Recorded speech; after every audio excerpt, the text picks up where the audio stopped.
Okay,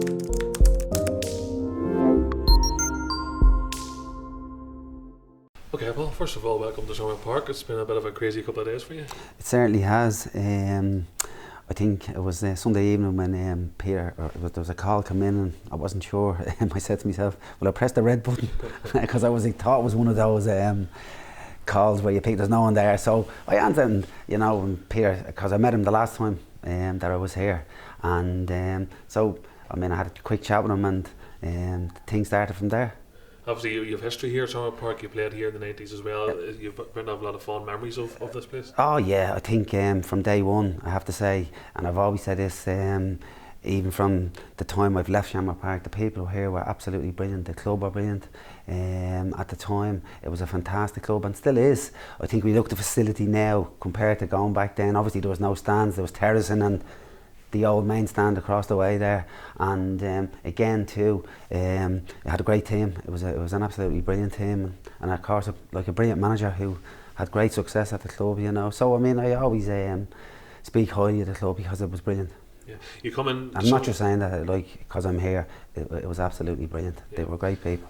You're coming into a job here where they haven't been winning an awful lot recently. It's a tough situation towards the bottom end of the table. It takes an awful lot then just to rally people around again. That's a big job. Look, you're right. There's no doubt about that. But I think in my career, I don't think I've ever had a job where somebody was sitting top of the table. So it's not as if it's new to me because I had it when I was starting out as a coach. I started at UCD, where probably going back to them days, managers or future managers was probably based on their playing career, and my playing career was as good as anybody's, maybe better than most, but maybe not as good as everybody, but it was a very good one, and I didn't get the opportunity to start at the top. I had to start at the bottom, and then I started at the bottom again with Drogheda, and so it's nothing new. It is tough, but there's 14 games. I think when I took Drogheda, the very first year we had 14 games left, and the idea was to try and get out of it, and we managed to get out of it, and the club moved on from there. So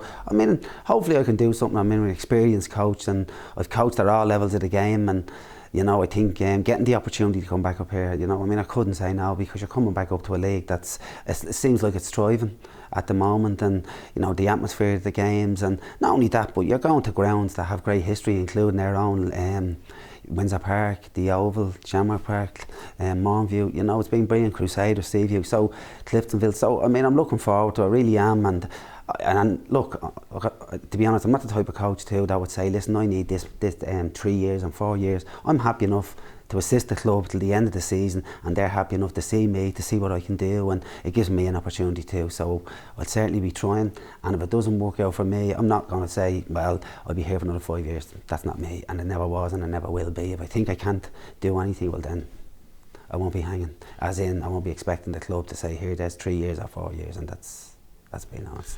You're looking forward to getting your sleeves rolled up in the training ground and just get to work? Yeah, I think probably be a little bit disappointed. I'm sort of saying that there's a match this evening. I would have preferred if there wasn't. You know what I mean? To give you that opportunity, maybe to get a couple of training sessions. But sure, it is here, and hopefully we can get a result this evening, and then we can get going on Tuesday.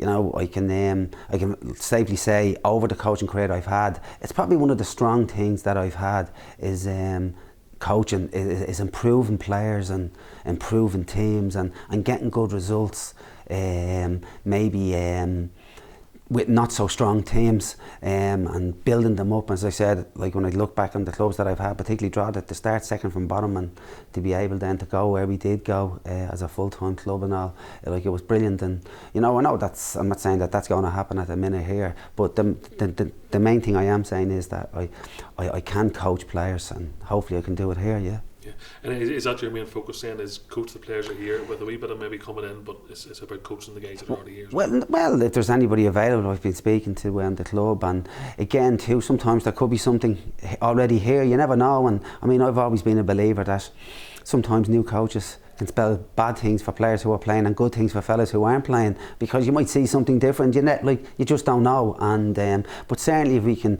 when training again on Thursday, certainly be out there training and coaching that collectively, individually, and trying to get the team with a good structure. And that's just what I look for. That's nothing to do with anybody that's been here, Matthew, or anybody like that. That's just what I've done over the years as a coach. I've tried to make sure the team always had a good shape, a good structure to it, and try to get it. Now, it's not going to happen. Obviously, you have to be careful too, because it's you're only coming in on a short time. So hopefully we can do it though. I managed to do it, get some decent results down in that loan. There was 8 games and we were lucky not to make the playoffs. You know, we performed well. So I mean, I don't think that the players will have a problem with training, and that the training's always been good.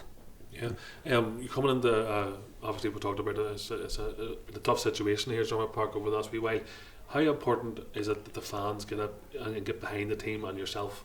And trying to push the guys on? Well, look, I think it's always important that the fans get behind the players, whatever about the manager. I mean, sometimes you're not always the flavour of the month. So it's important that they do get behind the team, because like, to be fair, they are the bones of the club, supporters. And you know, I think down through the years when I was here, like, it was brilliant. The support was always great. And I know it's difficult now and the team is at second from bottom, but the main objective is to try and get up to third from bottom at the moment, and see can we get up and even push on, hopefully, but to stay in the league. And that's the main goal. Good man, thank you very much. No problem.